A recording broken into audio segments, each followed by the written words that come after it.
राहुल गांधी नरेंद्र मोदी से एक्सरे कराना चाहते हैं और चाहते हैं कि एक्सरे बहुत जल्दी हो जाए और इसके लिए राहुल गांधी ने बहुत सारे नंबर भी उछाले हैं।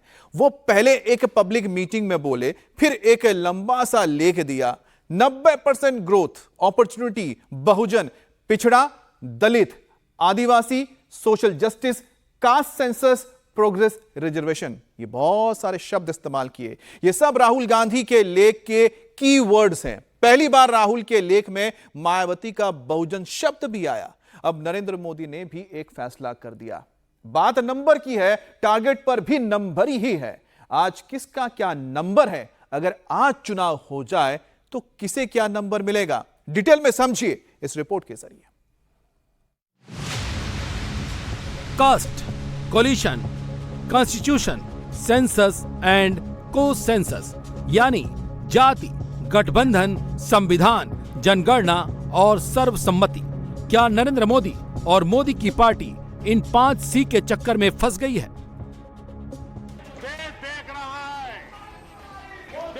एक अकेला नरेंद्र मोदी अब ये रिपीट नहीं करते।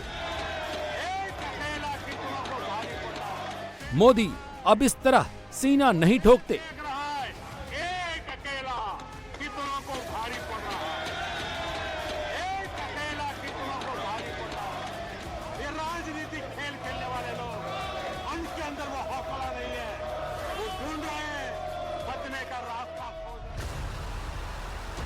पॉलिटिकल कोलिशन से निपटना नरेंद्र मोदी को अच्छे से आता है, लेकिन चुनाव में कास्ट का कोलिशन बना तो दिक्कत हो गई। मोदी 400 पार क्यों नहीं कर पाए? इस सवाल पर क्विक रिस्पांस ये है कि लोकसभा चुनाव में दलित, ओबीसी और मुस्लिम का गठजोड़ मोदी के अगेंस्ट हो गया तो पावर बैलेंस बिगड़ गया। 10 साल के एक छत्र राज के बाद बीजेपी का सामना कास्ट रियलिटी से हुआ, उसमें कॉन्स्टिट्यूशन जुड़ गया तो बात सीरियस हो गई। नरेंद्र मोदी अब संविधान को माथे से लगा कर रखते हैं। संविधान के आगे प्रधानमंत्री पहले भी सिर झुकाते थे, लेकिन तब की बात अलग थी, अब की बात अलग है।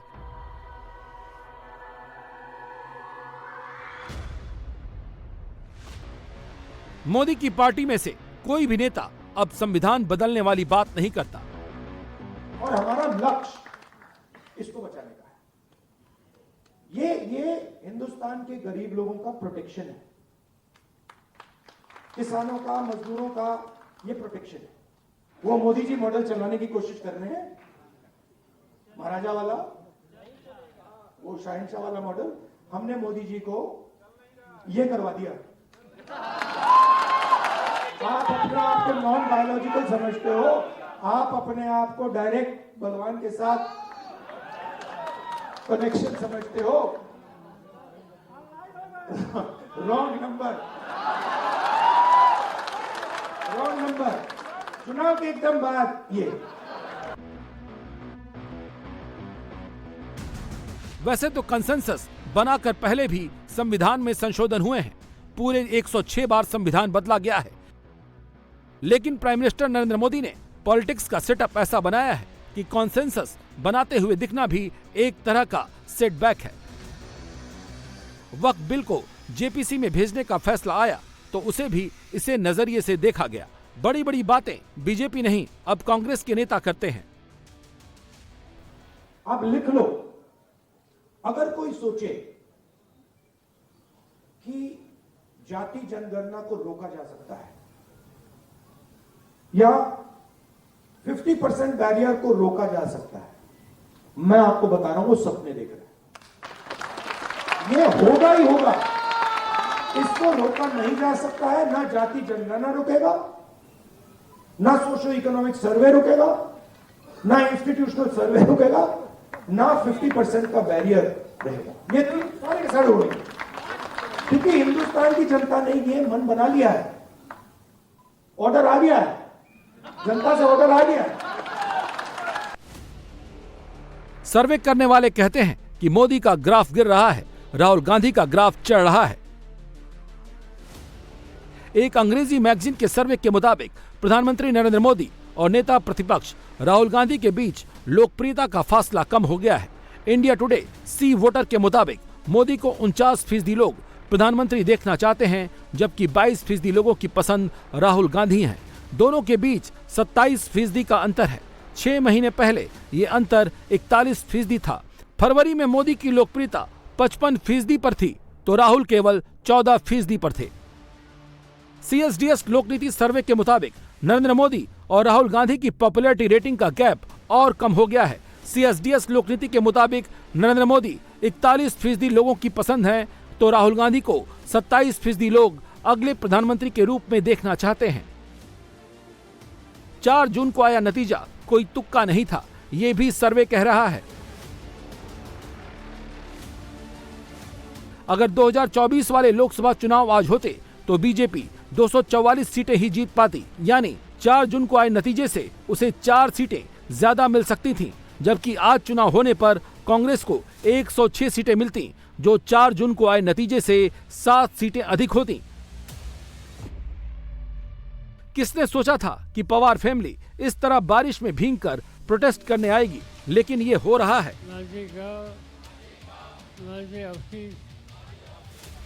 मातोश्री से निकलकर ठाकरे परिवार भी सड़क पर बैठा है। बहाना भले ही बदलापुर का है, निशाना नरेंद्र मोदी पर है।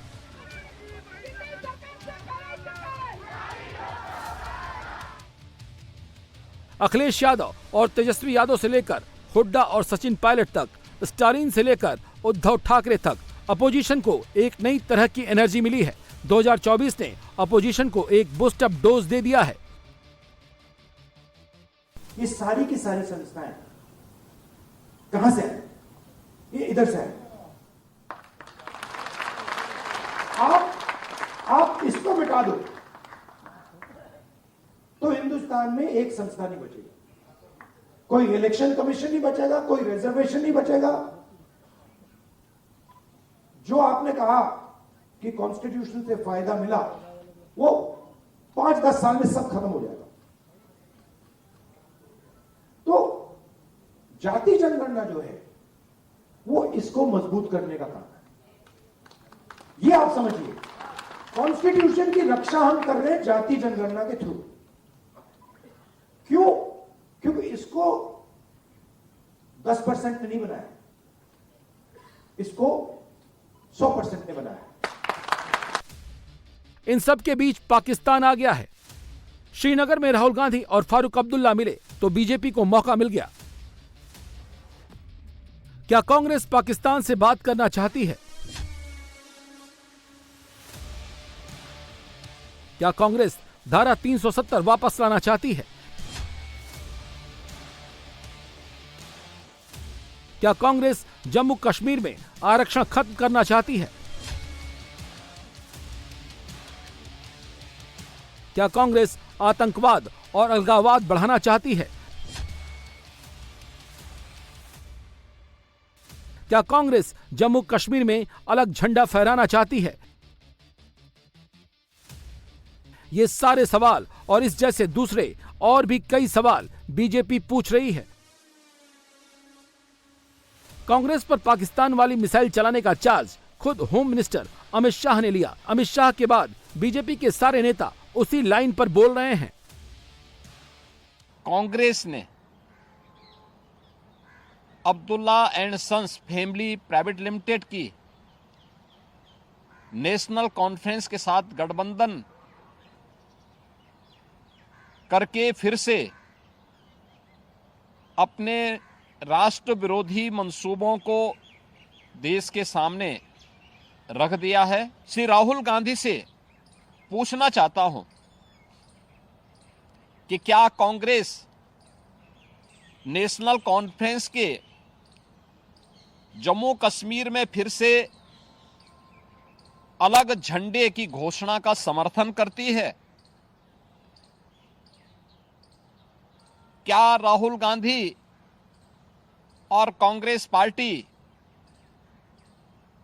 धारा 370 और आर्टिकल 35A को वापस लाकर जम्मू कश्मीर को फिर से अशांति और आतंकवाद के युग में धकेलने के जम्मू कश्मीर नेशनल कॉन्फ्रेंस के घोषणा का समर्थन करती है। 370 और पाकिस्तान पर नई पॉलिटिक्स की शुरुआत हुई। नेशनल कॉन्फ्रेंस के मैनिफेस्टो से जम्मू कश्मीर असेंबली इलेक्शन के लिए नेशनल कॉन्फ्रेंस का मैनिफेस्टो घोषित करते समय उमर अब्दुल्ला ने आर्टिकल 370 पर बड़ी बात कह दी थी।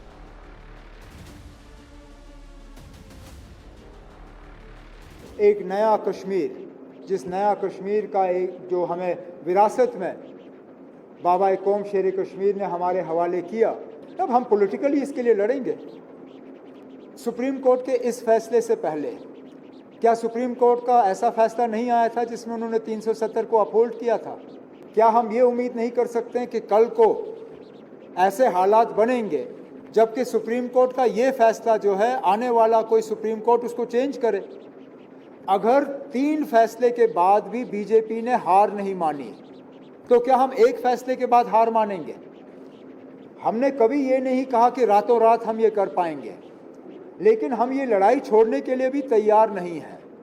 हमने कहीं पे भी लोगों से ये नहीं कहा कि आप हमें वोट दे दो तो कल हम ये चीज़ें जो है हासिल करेंगे, लेकिन हम लोगों को ये यकीन दे रहे हैं कि इन मामलों पे हम खामोश नहीं रहेंगे, इस लड़ाई को हम छोड़ेंगे नहीं। बीजेपी को 10-20 साल लगे, चलिए ना, हम 10-20 साल की बात नहीं करेंगे, लेकिन हमें उम्मीद है कि हालात इस मुल्क में बदल जाएंगे और हम अपना ये वादा जो है पूरा कर पाएंगे। 370 पर बात करना फारूक अब्दुल्ला की मजबूरी है। 370 पर बात करना उमर अब्दुल्ला की मजबूरी है और अब्दुल्ला के साथ गठजोड़ बनाकर चलना कांग्रेस की मजबूरी है। राहुल गांधी अब्दुल्ला से हाथ मिला रहे हैं। अपने लोकल लीडर्स की नाराजगी के बाद भी राहुल ऐसा कर रहे हैं। अभी पहले दौर की 24 सीटों पर सीट शेयरिंग फाइनल हुई है। मैं कह सकता हूं कि ज़्यादातर सीटों पे हम कंसेंसस जो है बना पाए हैं। कुछ सीटों पे हम अड़े हुए हैं, कुछ सीटों पे कांग्रेस के जो लोकल लीडर हैं वो अड़े हुए हैं। आज फिर बैठेंगे और कोशिश करेंगे कि जहाँ तक हो सके जो बाकी सीटें हैं उनको हम जो है अलायंस के दायरे में लाके अपने उम्मीदवार जो हैं वहाँ पे ऐलान कर सकेंगे। 370 पर बात करना महबूबा मुफ्ती की भी मजबूरी है। महबूबा आज पीडीपी का मैनिफेस्टो जारी करने आई तो सबसे ज्यादा सवाल इसी पर हुए कि 370 पर महबूबा का रुख क्या रहता है। जम्मू कश्मीर 370 का मामला नहीं है, सिर्फ जम्मू कश्मीर स्टेटहुड का मामला नहीं है, खाली जम्मू कश्मीर इलेक्शन का मामला नहीं है, न सीट शेयरिंग का मामला है, उसको कितनी सीटें और मुझे कितनी सीटें। हमारे लिए जम्मू कश्मीर एक जिंदा मसला है, एक इंसानी मसला है। महबूबा ने 370 पर पहले अपना सॉफ्ट अप्रोच दिखाया, मगर सवाल पूछा गया तो 370 पर महबूबा का अप्रोच कड़ा हो गया। मैंने ये नहीं कहा कि 370 कुछ नहीं है, मैंने कहा 370 हटाने की वजह से इस मामला और कॉम्प्लिकेट हो गया है। 370 बहुत इंपॉर्टेंट है क्योंकि जम्मू कश्मीर का जो मुल्क के साथ इल्हाक हुआ है उसका पुल है 370, और उस पुल को हटाने की वजह से इन्होंने सिचुएशन को और कॉम्प्लिकेट किया है। बीजेपी नेशनलिज्म के इशू पर कांग्रेस को फंसाना चाहती है। कश्मीर और 370 के इशू को बीजेपी ने बहुत ही सावधानी के साथ और बहुत प्रयास के बाद राष्ट्रवाद के साथ अटैच किया है। वो इसे पकड़ कर रखेगी। नेशनल कॉन्फ्रेंस और पीडीपी के मैनिफेस्टो पर बात करने से बीजेपी को फायदा नहीं है। कांग्रेस के इरादे पर बात करने में ही बीजेपी को फायदा है। राहुल गांधी और उनकी पार्टी ऐसे सवाल पर डक कर जाती है। राहुल फट से कास्ट सेंसस वाले मुद्दे पर स्विच कर जाते हैं। राहुल गांधी प्रयागराज में हो रहे संविधान सम्मान सम्मेलन में पहुंचे तो वहां भी उन्होंने जाति की ही बात की। हमने सिर्फ ये बोला कि भैया हमें डेटा चाहिए, दलित कितने हैं, आदिवासी कितने हैं, माइनॉरिटीज कितने हैं, जनरल कास्ट के लोग कितने हैं, गरीब जनरल कास्ट के लोग कितने हैं, और कौन सी संस्थाओं में बैठे हैं, बिजनेस में कितने हैं, बॉलीवुड में कितने हैं, मिस इंडिया में कितने हैं, बस अब पता लगाना चाह रहे।